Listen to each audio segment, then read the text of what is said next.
Assalamualaikum warahmatullahi wabarakatuh. Apa kabarnya teman-teman di rumah? Semoga teman-teman di rumah selalu dalam keadaan sehat walafiat ya. Alhamdulillah hari ini teman-teman dapat bertemu kembali bersama dengan Ustazah Amel di pembelajaran fikih.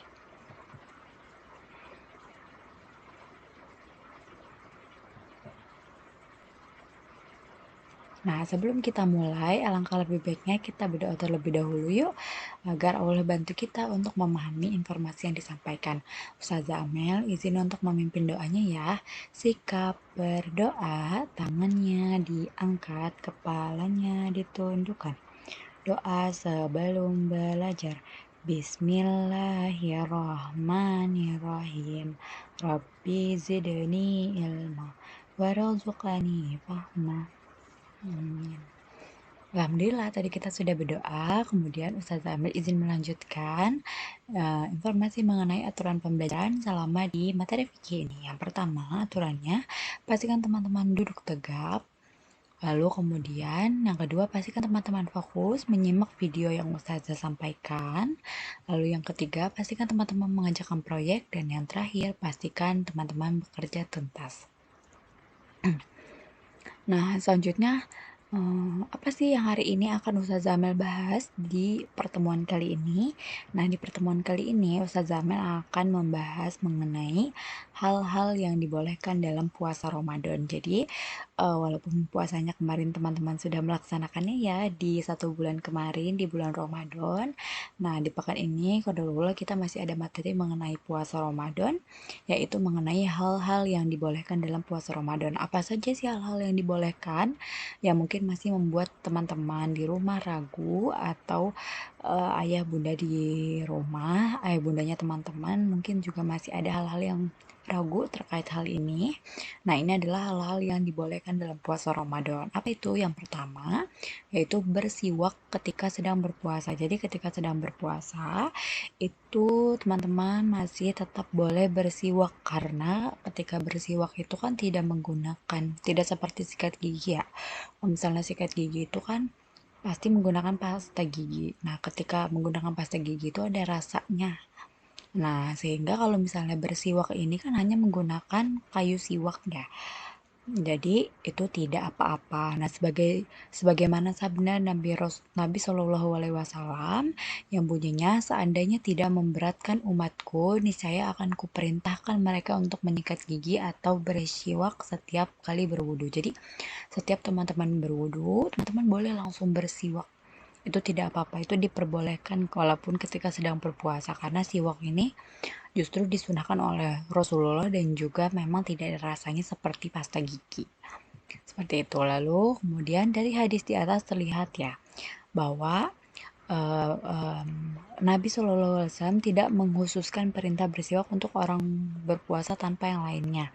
Maksudnya seandainya bersiwak adalah pembatal puasa, tentu saja hal ini akan dijelaskan oleh beliau dan beritanya sampai kepada kita. Tapi ternyata sampai saat ini, masa sampai beliau wafat, itu tidak ada berita bahwa siwak itu dapat membatalkan puasa.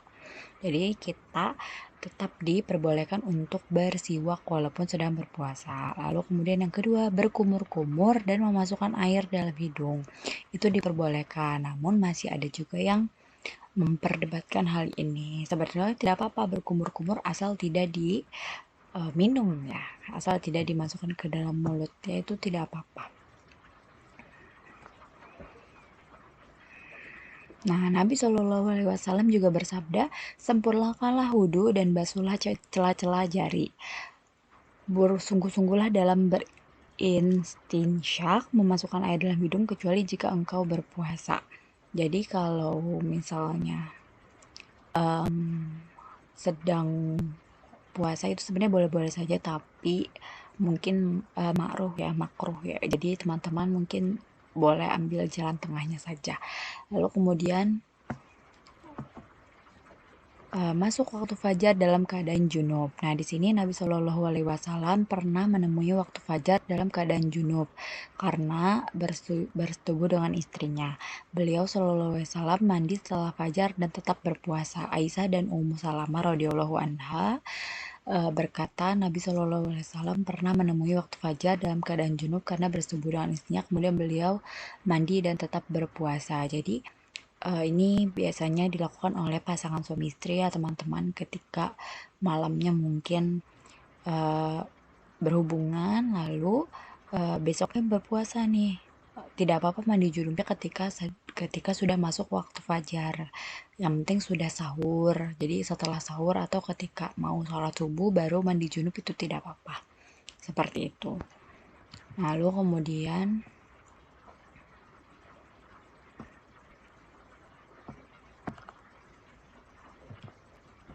kemudian bercumbu, mubasyarah dan mencium istri ketika puasa bagi orang yang mampu menahan syahwatnya. Jadi kalau misalnya ketika orang berpuasa, bagi suami istri ya, itu tidak boleh berhubungan intim, tapi bercumbu dan mencium istri itu ketika berpuasa boleh. Karena di sini dijelaskan dari Aisyah radhiyallahu anha, beliau berkata Nabi Shallallahu Alaihi Wasallam bisa mencium dan mencumbu istrinya sedangkan beliau dalam keadaan berpuasa. Lalu beliau melakukan demikian karena beliau adalah orang yang paling kuat menahan syahwatnya. Jadi hanya mencumbu atau menciumnya saja, dan ini hanya untuk yang sudah bersuami istri ya. Seperti itu. Jadi hanya menyentuh bagian-bagian luarnya saja. Seperti itu. Lalu kemudian selanjutnya bekam dan juga donor darah jika tidak membuat lemas. Jadi ketika sedang berpuasa itu teman-teman masih diperbolehkan untuk melaksanakan bekam dan juga donor darah selama itu tidak membuat teman-temannya lemas. Dan kadang ada efek yang setelah donor darah menjadi lemas. Nah, kalau misalnya membuat lemas berarti alangkah lebih baiknya tidak perlu donor darah. Tapi kalau misalnya seandainya tidak membuat lemas itu tidak apa-apa, diperbolehkan karena di sini Abu Sa'id Al-Khudri berkata Nabi Shallallahu Alaihi Wasallam memberi keringanan bagi orang yang berpuasa untuk mencium istrinya dan berbekam. Jadi boleh berbekam atau donor darah itu diperbolehkan. Nih contohnya gambar dari bekam, karena kan bekam itu kan untuk pengobatan ya.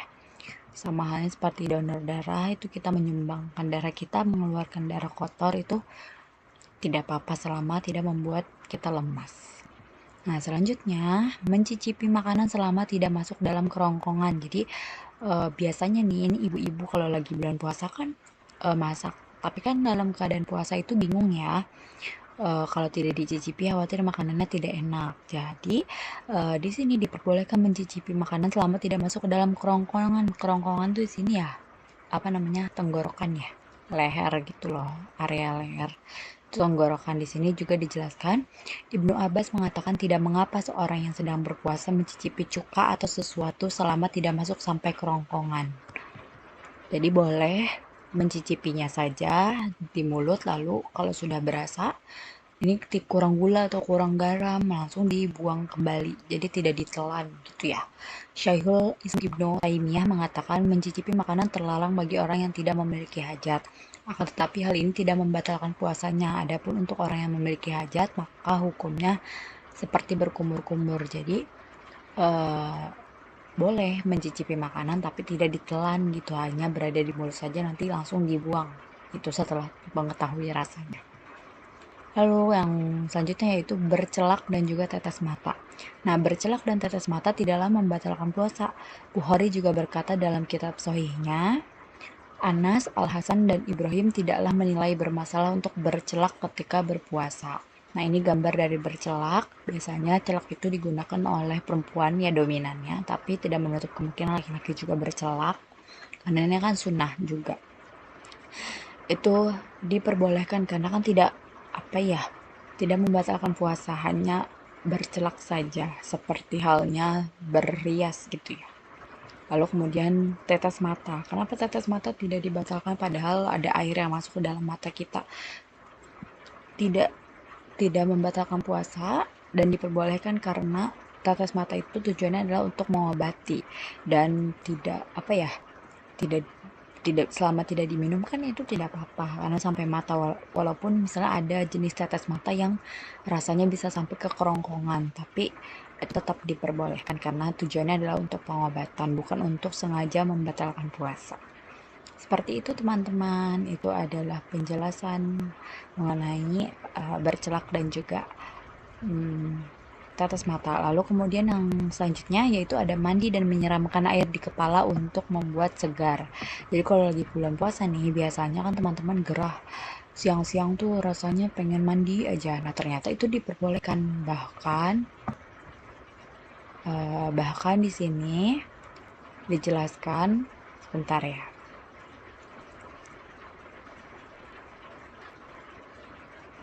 Bahkan di sini dijelaskan, Abu Bakar berkata, sungguh aku melihat Rasulullah di Al-Aroj mengguyur kepalanya karena keadaan yang sangat haus dan sangat terik dengan air, sedangkan beliau dalam keadaan berpuasa. Jadi Rasulullah saja ketika kepanasan, ketika cuacanya sedang terik dan merasa sangat haus, Rasulullah tidak membatalkan puasa melainkan mengguyurkan dan menyiramkan air ke kepalanya untuk membuat segar. Jadi setidaknya tidak membuat kita merasa lelah ketika sedang berpuasa gitu. Jadi mengurangi rasa haus kita sehingga kita bisa bertahan sampai dengan azan maghrib.